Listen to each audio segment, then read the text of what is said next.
咁所以今日嘅總結咧就係你富有嗎？咁視乎咧你點樣定義財富啦。如果當你知道財富戶口最少有5個嘅時候，包括你嘅解難能力咧、身心靈健康咧，你了解你嘅人生目標咧，咁並且咧知道點樣累積唔同嘅人際關係同埋咧累積同埋管理嘅錢，點樣增加嘅錢，點樣用錢以至到咧能夠好好善用即係天賦俾埋我哋嘅時間咧，以至到係呢一啲嘅唔同嘅資源去達成我哋人生目標。咁所以咧以至到咧更加知道咧點樣咧去設計你嘅理財藍圖啦。咁樣咧就並且咧個現金流嘅設計嘅。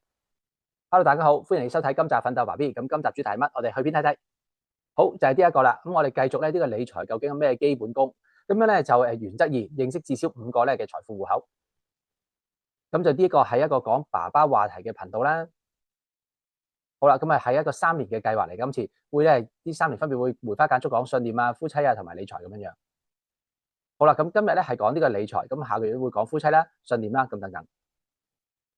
如果你覺得呢條片對你有幫助嘅，請你俾個 like 啦。如果想同我哋互動就留言啦。咁或者你覺得幫到其他人咧就分享出去。咁仲有咧想持續收到爸爸會遇到嘅話題咧，咁樣就訂閱我哋嘅頻道啦。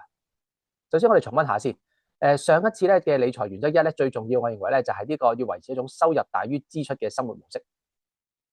但係講到咧錢或者管錢揾錢等等咧使錢咁樣，其實咧好容易令人迷失嘅。咁當然咧，包括我都唔在內啦咁所以咧喺呢一個分享理財藍圖現金流設計之前咧，咁就想大家同大家分享一幅大圖畫。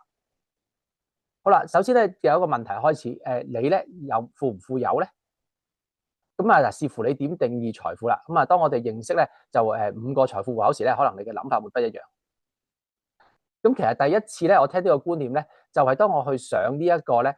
兒童財商課程，亦都係呢個講金又講心咧嘅呢一個作者啦咁同埋呢個機構咧，佢哋搞嘅一個課程。咁當中講到咧5個常滿嘅價值戶口，包括知識物質健康人際關係心靈咁樣樣。好啦，咁近來亦都有另外一個作者講咧，淨係講一樣嘢，就係呢個人生嘅5種財富咁佢講到有時間社會心理身體金錢咁樣樣。好啦，咁我聽完晒之後咧，我會有個咁樣嘅即係應用嘅。對於我嚟講咧，5個財富戶口，首先我唔會覺得時間係財富嚟嘅，我覺得係上天俾我哋一個嘅資源啦咁樣樣嚇。好啦，咁但係咧我哋因為每日都真係其實使緊嘅嚇，咁樣咧就而咧我哋能夠累積到嘅咧，就係我哋嘅解難能力啦我哋自己顧住我哋嘅身心靈健康啦如果我哋揾到我哋人生目標或者叫做願景使命等等咧嘅時候，又係一個嘅戶口咧。咁我哋嘅人際關係咧，同埋我哋嘅錢。好啦，咁而注意當我哋如果將我哋人生焦點咧嘅財富咧，只係諗住我嘅人生願景，咪就係揾多啲錢咯咁樣樣好啦，咁我當你真係咧經歷咗無數嘅困難喺無數個晚上嘅堅持咧，每日進步1%你已經能夠達成你嘅願景啦，有足夠嘅稅後收入咧，係去應付你日常嘅生活。咁下一步咧，咁你錢你揾到晒咯。咁打算點樣用你嘅時間咧？可能會唔會諗住學啲嘢，或者想做啲嘢，或者想成為一個點樣嘅自己？其實都係避免不到咧。你係以即係咧呢一個要去思考你嘅人生嘅目標使命咁樣樣。究竟點用你嘅時間咧？係咪？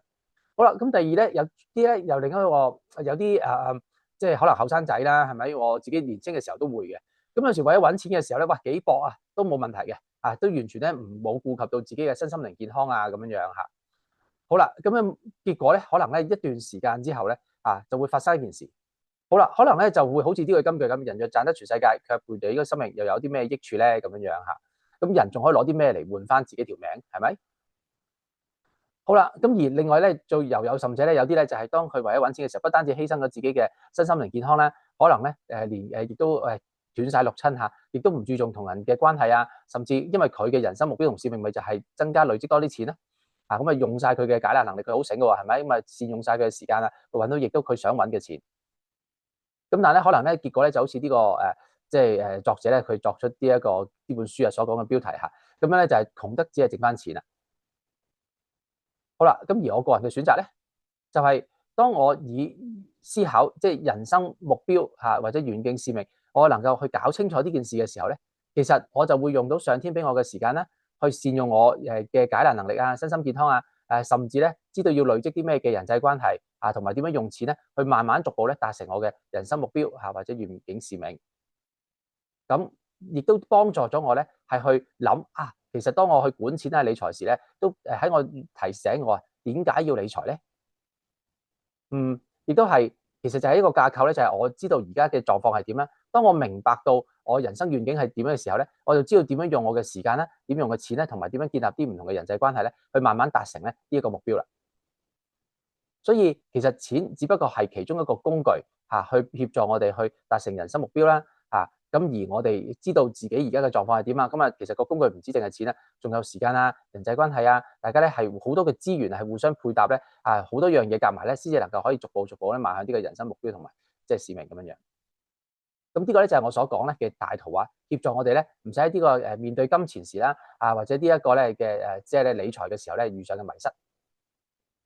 咁譬如我哋有啲唔同嘅人嘅例子啦，係咪？即係古今中外都有啊，係咪？無論係德蘭修女好，或者可能係北河佳明哥都好，其實都清楚佢哋嘅人生，佢哋知道佢哋自己人生使命係啲乜啦。咁佢哋用佢哋嘅解難能力佢哋亦都雖然年紀大咗啦可能打咗折扣即係身體就打咗折扣但係咧心同靈咧嘅健康咧都好好相信佢哋。咁我哋都相信佢哋有好嘅人際關係啦。咁錢可能咧喺佢哋個人嘅財富裏面唔係話好多，係咪？或者可能佢哋管到嘅錢亦都唔及咧有啲即係咧可能係企業家或者係一啲更加即係富有嘅人咧，佢哋所管緊嘅錢但係咧，因為佢哋整體咧即係佢哋人生使命佢哋好清楚啦，等等咧，整體咧嗰個嘅卻係咧真係好富足咁樣樣咁你絕對唔會覺得佢哋貧窮啦，係咪？即係咧就係嗰種心靈嘅富足，其實唔單單淨係心靈，佢係其他嘢咧好均勻咁所以咧整體嘅人生咧就顯得富足啦。咁喺所羅門王咧，咁佢都係即係咧盛極一時嘅王嘅時候咧，佢中年時都有個感悟嘅，即係佢話耶和華所賜嘅福使人富足而呢一富足咧係唔加上憂慮嘅。好啦，咁而你見到咧，其實我一路分享奮鬥爸 B 嘅呢一個啦，呢一版嘅版面咧，其實咧都係將我呢一個嘅信念咧係擺出嚟嘅，係啦，即係我而家有嘅可能就係唔同嘅，即係我自己嘅諗法啦，我嘅解難能力就建基於我信仰啦，知識同埋喺工作嗰度咧就發揮出嚟。咁而我身體咧就其實不單止咧係健康啦，身體嘅健康啦，心靈嘅健康啦，同埋咧性係有個好嘅美滿嘅性生活咧，其實都係好重要即係對於一個男性嚟講，對於我啦咁跟住然之後咧但係咧當我搞清楚我自己一生人嘅目標咧，做一個良善忠心嘅僕人啦，當我再見主耶穌嘅時候，好啦，咁我就知道咧點樣用咧上天俾我嘅時間啦同埋咧俾我管理嘅錢咧同埋咧要建立點樣有嘅好嘅關係咧，以至我能夠慢慢咧係邁向呢一個目標亦都係咧藉著即係奮鬥爸 B 呢個即係 channel 咧係去實踐咧即係咧關顧爸爸咁樣嘅呢個人生目標。當我完全能夠逐步慢慢做到嘅時候咧，我就知道我係做緊呢個良善又忠心嘅僕人當我哋每日咧都係為咗一個使命啦或者我哋善用我哋嘅即係呢個嘅能力善用咧即係關顧我哋嘅身體健康累積我哋嘅即係咧善用我哋嘅錢累積到錢，亦都咧善用到錢有個現金流動嘅時候咧亦都建立唔同嘅人際關係，每日做啲咁時候，其實不斷咧就好似喺度儲緊錢咁樣。好，咁所以預告定咧，下次咧，其實我哋會到時進入咧就講呢個理財藍圖啦，同埋成個現金流設計嘅。咁而就係咧，所以咧，但係建基於咧，我哋雖然我哋會專注咗喺呢個位，但係我哋都不忘掉咧整個大圖畫因為咧有我哋嘅人生目標同使命咧，去驅動住我哋慢慢咧做呢啲理財藍圖現金流設計咧，都慢慢為咗向住呢個人生目標進發。好啦，咁如果你覺得呢條片對你有幫助嘅話咧，請你俾個 like 啦。咁如果想同我哋互動就留言啦。咁幫到其他人就分享出去。如果想持續咧收到爸爸會遇到嘅話題咧，就訂閱我哋頻道啦。咁所以今日嘅總結咧就係你富有嗎？咁視乎咧你點樣定義財富啦如果當你知道財富戶口最少有5個嘅時候包括你嘅解難能力咧、身心靈健康咧你了解你嘅人生目標咧咁並且咧知道點樣累積唔同嘅人際關係同埋咧累積同埋管理嘅錢，點樣增加嘅錢，點樣用錢以至到咧能夠好好善用即係天父俾埋我哋嘅時間咧，以至到係呢一啲嘅唔同嘅資源去達成我哋人生目標咁所以咧以至到咧更加知道咧點樣咧去設計你嘅理財藍圖啦咁樣咧就並且咧個現金流嘅設計。好啦，咁咧正所謂呢個竹子理論咧一碌竹咧咁佢哋咧要用成4年去打根基每年咧都係生長得好少第5年咧開始咧就係即係每日咧就會成長咧30公分10倍嘅增速